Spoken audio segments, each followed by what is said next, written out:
오늘은 성탄주일입니다. 예수님이 오실 때의 예언, 보라 처녀가 잉태하여 아들을 낳을 것이요 그의 이름을 임마누엘이라 하리라 하셨으니, 이를 번역한 적 뭡니까? 하나님이 우리와 함께 계시다 함이라. 임마누엘, 크리스마스는 임마누엘의 메시지를 나누는 때입니다. 이 아기 예수의 탄생은 하나님께서 우리와 함께 하신다는 확증입니다.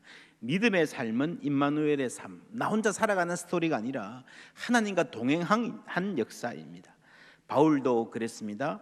오늘 본문은 주께서 내 곁에 계셔라고 한 바울의 임마누엘이 어떠했는지를 잘 보여줍니다. 바울은 내가 사자의 입에서 건지웠다라고 말합니다. 이 말은 우리가 영화에서 보듯이 원형 경기장에 사자의 밥으로 던지웠다가 극적으로 살아난 경험을 말하는가? 그렇지는 않은 것 같습니다. 바울이 콜로세움에 잡혀가서 짐승과 싸운 일은 없었다고 보는 것이 맞습니다. 네로 황제 때 박해가 그런 양상으로 진행되지는 않았고요. 더욱이 바울은 로마 시민이었습니다. 작년 이맘때에 바울 영화 보신 분들 많은데, 그 영화에 보면은 바울은 칼로 목을 베는 참수형을 당하죠. 로마 시민이었기 때문입니다. 경기장에 끌려 나가서 짐승과 싸우는 것은 로마 시민에게는 해당되지 않는 일이었습니다. 비유적인 표현이지만 바울이 그만큼 심각한 박해를 받았고 큰 위험에 처했던 것은 사실입니다. 사자의 입을 말하면서 바울은 구약 성경 다니엘을 상기시키고 있습니다. 사자굴에 들어갔지만 거기에 하나님이 계셨잖아요. 그것도 임마누엘입니다. 할렐루야. 사자굴도 임마누엘에서 예외가 아니었다는 겁니다.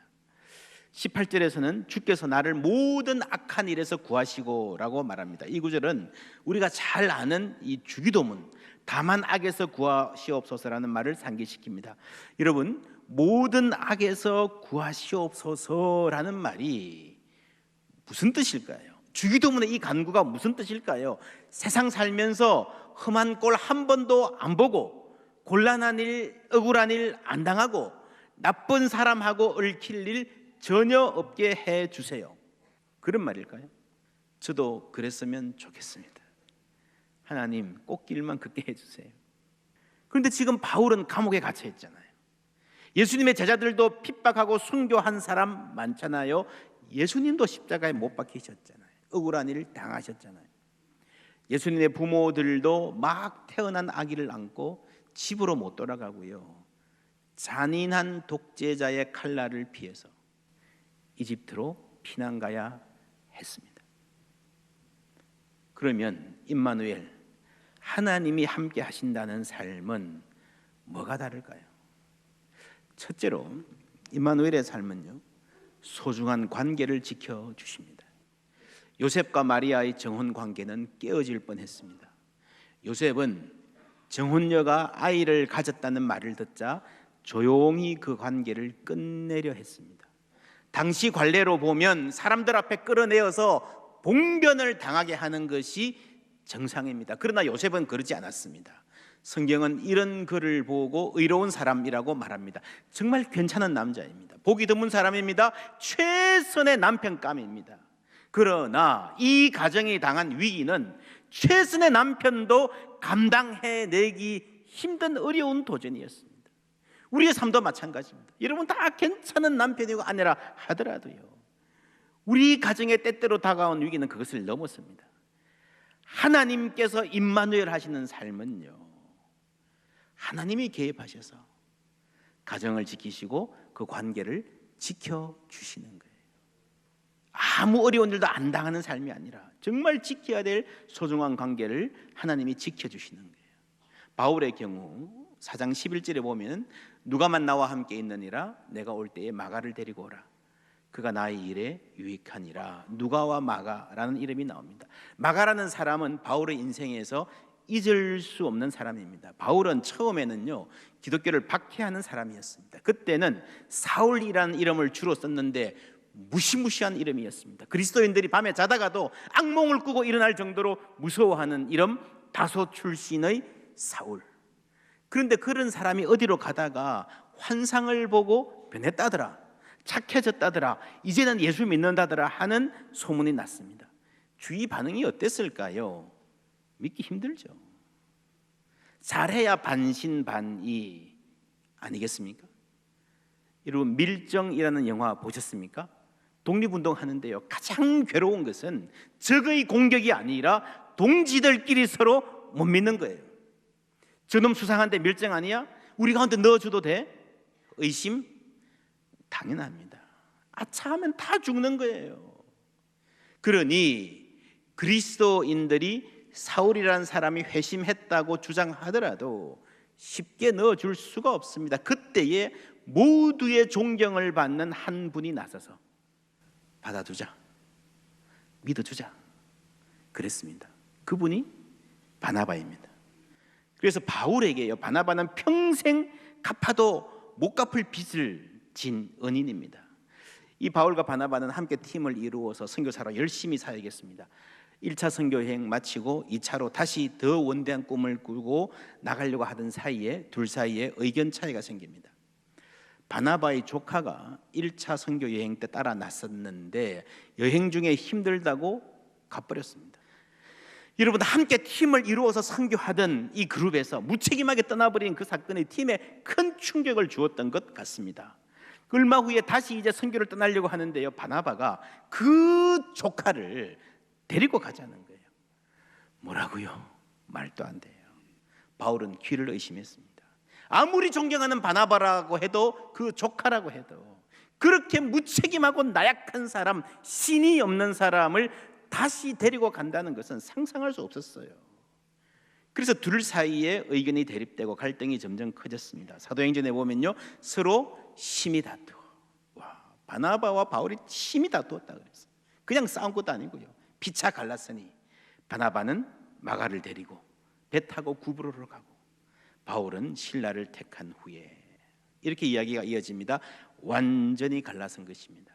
역사를 살펴보면 바나바와 바울은 그 이후로 평생 다시 만나지 못했던 것 같습니다. 초대교회의 가슴 아픈 갈등과 분열의 역사입니다. 바울도 바나바도 인간이지요. 그때 이 분열의 계기를 제공했던 사람이 바로 바나바의 조카인 마가입니다. 이제는 오랜 세월이 흘렀습니다. 바울은 그 이후에도 많은 일을 겪었어요. 은혜도 많이 받고 핍박도 받고 신앙도 자랐습니다.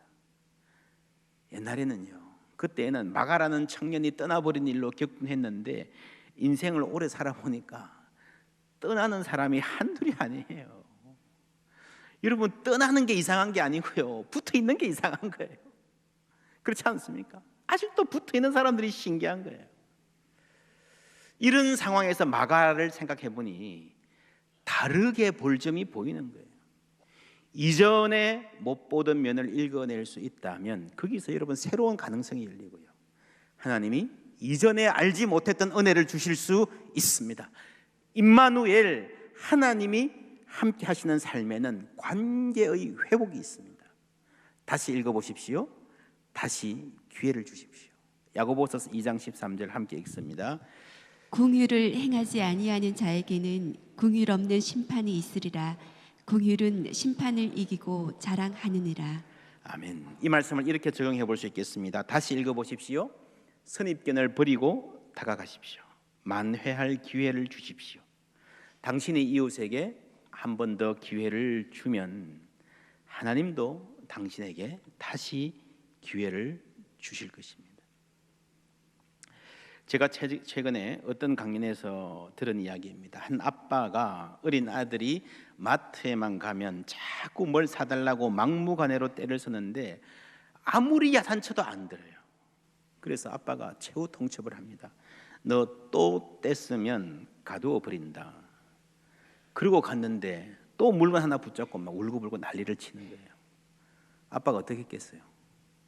말을 지켜야 되잖아요.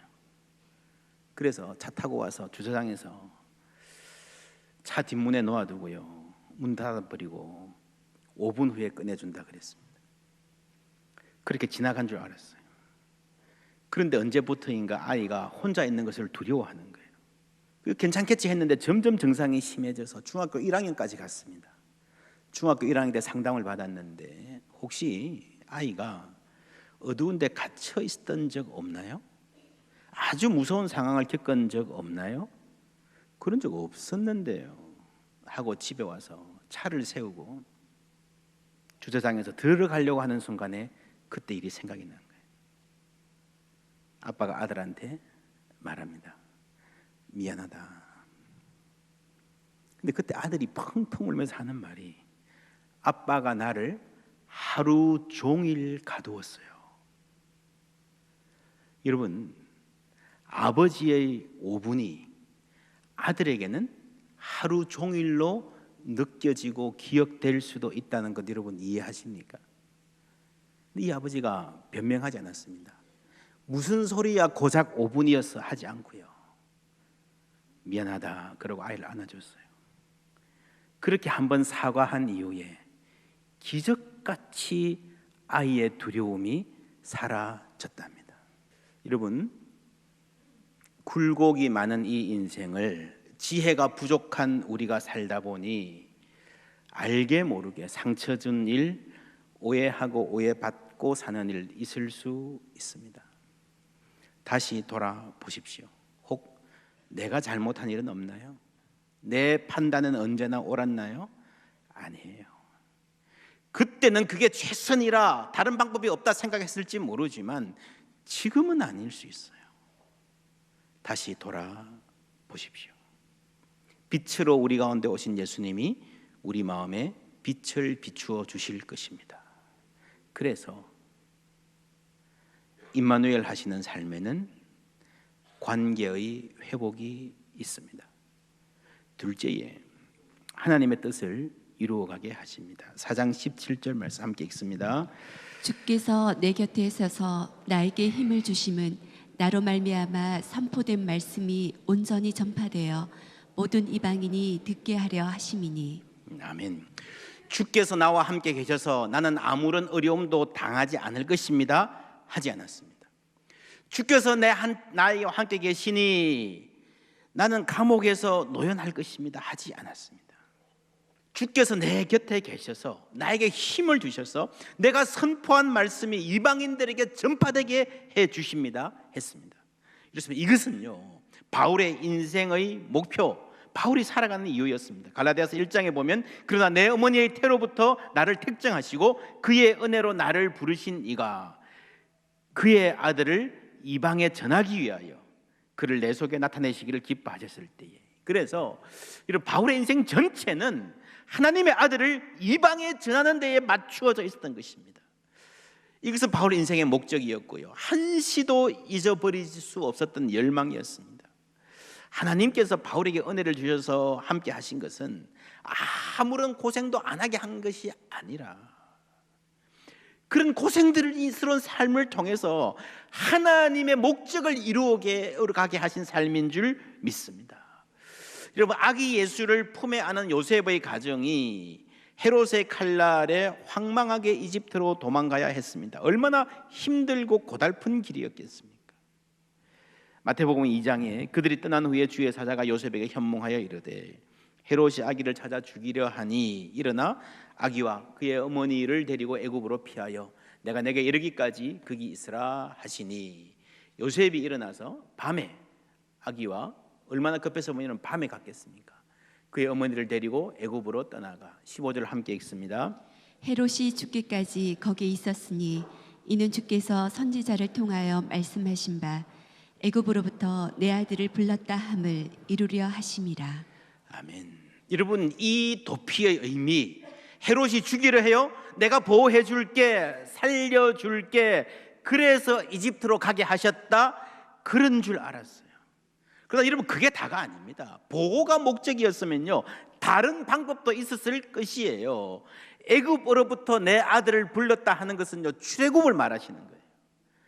바로의 폭정과 채찍으로부터 히브리 노예들을 해방시키셨던 그 하나님께서 강한 손과 편팔로 홍해를 가르시고 백성을 구원하셨던 그 하나님께서 이제 그리스도를 통해서 우리를 죄와 사망의 권세에서 해방하실 것이다 라고 하는 제2의 출애굽, 뉴 엑소더스, 진정한 출애굽을 실행하실 것이라는 것을 보여주시는 거예요. 그래서 여러분, 임마누엘 은혜는요, 우리를 그냥 보호하시는 것만이 아니라 우리 인생의 목적을 이루게 하시는 것인 줄 믿습니다. 주께서 내 곁에 계셔. 그래서 단순히 울지 마, 불안해하지 마, 잘 될 거야, 위로만 해주는 게 아니라 인생의 목적을 이루게 하십니다. 오늘의 교회가 너무 나약해진 것은 너무 위로만 구하기 때문에 그렇습니다. 여러분, 부모의 역할이 뭡니까? 밥 먹이고 빨래해주고 배 안 골게 하는 게 다입니까? 울면 달래주고 아프면 약 발라주고, 맞습니다. 그러나 그게 다가 아니죠. 여러분, 인생을 보게 하고요, 꿈을 꾸게 하고요, 그 꿈을 성취하는 것을 도와주는 역할을 해야 됩니다. 하나님이 바울의 인생 목적을 이루어 주시는 것 보면 참 놀랍습니다. 우리가 바울의 영향력 이야기할 때에 신약 성경 절반을 썼다, 27권 중 13권이다 그러는데요, 좀 아는 분들은 에이 그거 뭐 다 뭐 한 장짜리, 네 장짜리도 있는데 뭐 분량은 그렇게 많지 않네. 그렇지 않습니다. 이런 분량으로 따지면요, 신약 성경의 가장 많은 페이지를 기록한 사람은 누가입니다. 누가복음 플러스 사도행전. 그렇죠. 누가가 어떤 사람입니까? 11절에 보면 누가만 나와 함께 있느니라. 바울의 곁을 지켰던 사람입니다. 그래서 배운 사람입니다. 내가 올 때에 마가를 데리고 오라. 그가 나의 일에 유익하니라. 누가는 바울의 지도 영향력 하에서 누가복음과 사도행전을 썼습니다. 마가도 여기 나오죠. 여러분, 이 바울이 기록한 이 한 절, 편지의 한 절에 복음서의 두 저자가 나온다는 것 놀랍지 않습니까? 신학적으로 보면 여러분, 마가복음은요, 바울의 십자가 신학의 신실한 개성자입니다. 사실 바나바와 바울이 싸울 때만 해도요, 바나바는 대사도였고 바울은 미약했습니다. 그러나 그 후에 주 70년경, 그 이후 마가가 이 복음서를 쓰고 이 복음서가 이렇게 회람되며 읽히기 시작했을 때에 바울은 교회 안팎에서 큰 존경을 받는 인물이 되어 있었습니다. 그런데 만약에 바울을 힘들게 하고 중도 포기했던 고기까지의 이력만 돌아다녔다면 여러분 어땠을까요? 마가? 말도 하지 마. 그 사람 때문에 바울 사도가 얼마나 고생했는데, 바나바와도 헤어지게 되었는데 믿을 만한 사람이 못 돼. 여러분, 그러면요, 그 사람이 쓴 글을 누가 믿을까요? 그런데 그때 아니야.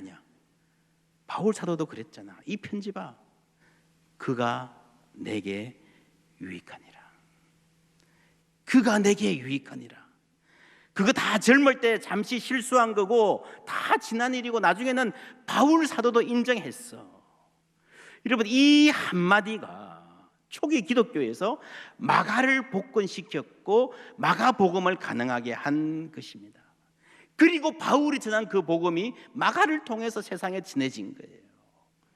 여러분, 이 한마디 말, 그가 내게 유익하니라, 이 짤막한 한마디 말이에요. 얼마나 큰 일을 했는지 여러분 상상하면 막 가슴이 뜁니다. 이런 말 한마디가 사람을 살리기도 하고 죽이기도 합니다. 말 한마디가 사람의 길을 막기도 하고 열어주기도 합니다. 사회생활 해보신 분은 다 잘 알 거예요. 그 사람 좋은 사람이에요. 그 한마디가 길을 열어주는 거예요. 그 사람, 그 한두 마디가요, 인생을 가로막습니다. 저는 기도합니다. 우리 성도님들은 남들에게 좋은 말 듣는 사람 되었으면 좋겠습니다. 여러분 자녀들 어디 가서 사회생활을 하고 막 한 발이라도 이렇게 해보려고 노력할 때에 그 결정적인 순간에 누군가가 잘 말해줘서 앞길이 활짝 열리기를 바랍니다. 그러기 위해서 우리가 무엇을 어떻게 할까요? 무엇부터 할 수 있을까요? 먼저 내가 잘 말해야 되지 않겠습니까? 할 수만 있으면 여러분 좋은 말만 하십시오. 잘 모르면요, 그냥 입 다물고 있는 게 좋습니다. 베드로전서 3장 10절 11절 함께 읽습니다. 그러므로 생명을 사랑하고 좋은 날 보기를 원하는 자는 혀를 금하고 악한 말을 그치며 그 입술로 거짓을 말하지 말고 악에서 떠나 선을 행하고 화평을 구하며 그것을 따르라. 아멘. 분명한 말씀입니다. 하나님이 어떤 사람에게 좋은 날을 주시는지, 이 말씀 따라 살 때에 우리와 우리 자녀들의 길을 하나님이 열어주실 줄 믿습니다.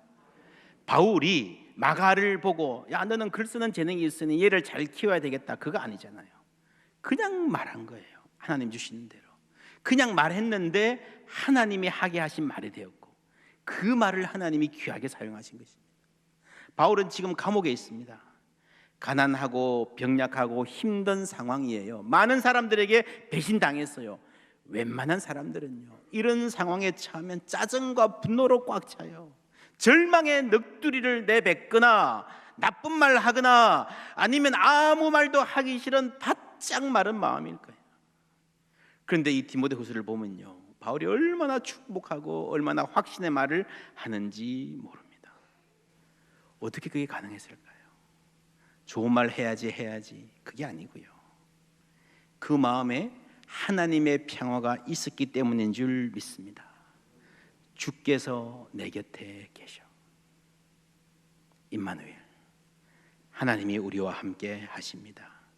그럴 때에 하나님의 평화가 우리 가운데 거하고, 바울은 위로와 확신과 소망이 있는 편지를 쓸 수 있었던 것입니다.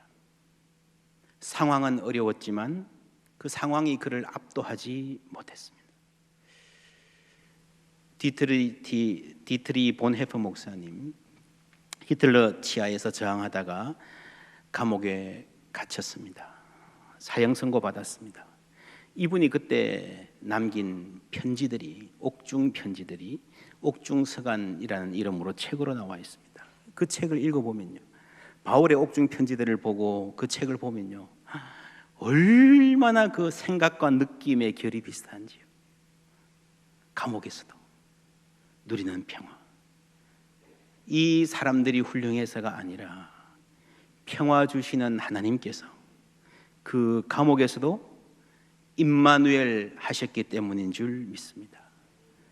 보네프 목사님이 성탄절 아침에 감옥에서 쓴 기도가 있습니다. 저는 신학교 다닐 때에 이 옥중서간을 읽고 그 이후로 매년 성탄절만 되면, 성탄절 즈음만 되면 늘 이 편지를, 이 기도를 다시 꺼내어 읽습니다.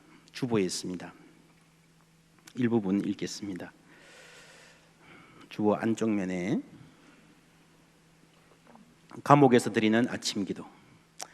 1943년 성탄절. 하나님, 이른 아침에 주님을 향하여 호소합니다. 원컨대 나를 도우사 기도드리게 하옵시고 저의 생각을 주님께 모으게 하옵소서. 저 혼자는 그것을 할 수가 없습니다.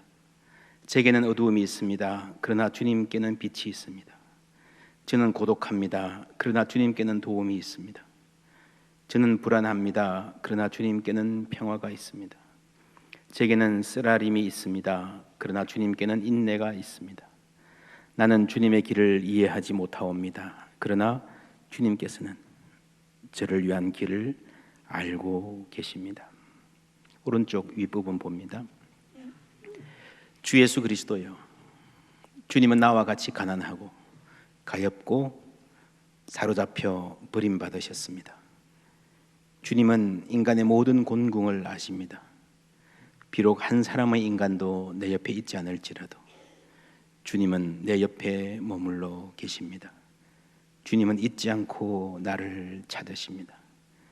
주님은 제가 주님을 알고 주님께 돌아갈 것을 원하십니다. 주여, 주님의 부르심을 듣고 주님을 따르오니 나를 도우소서.